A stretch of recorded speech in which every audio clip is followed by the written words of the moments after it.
Can you imagine my experience sitting on Pangu's Dragon Head?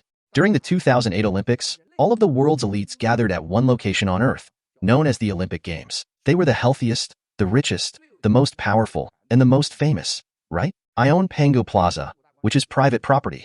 It was my greenland. Entering the place would give one a sense of freedom. Who on earth didn't ask to be there? Can you imagine how many people have been to Pangu? 3,800 media outlets all work in Pangu. Can you imagine how awesome I was? What kind of people haven't I met or seen?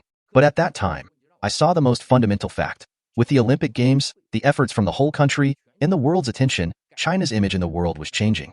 The CCP did well when it won the World Trade Organization contract and the International Olympic Games in 2001.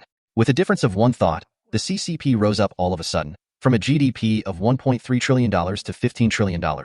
Have you ever thought about how big this is?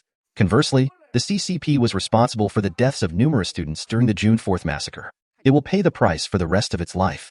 Now that Xi Jinping wants to turn China into North Korea, don't you think this is just a backward move? What is the underlying issue that caused this?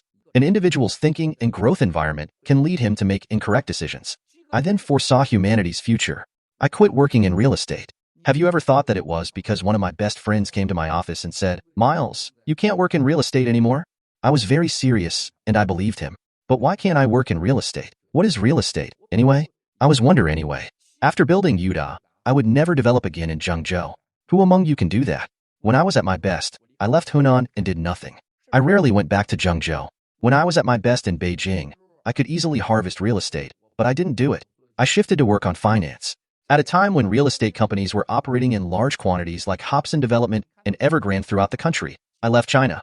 I stopped working in China.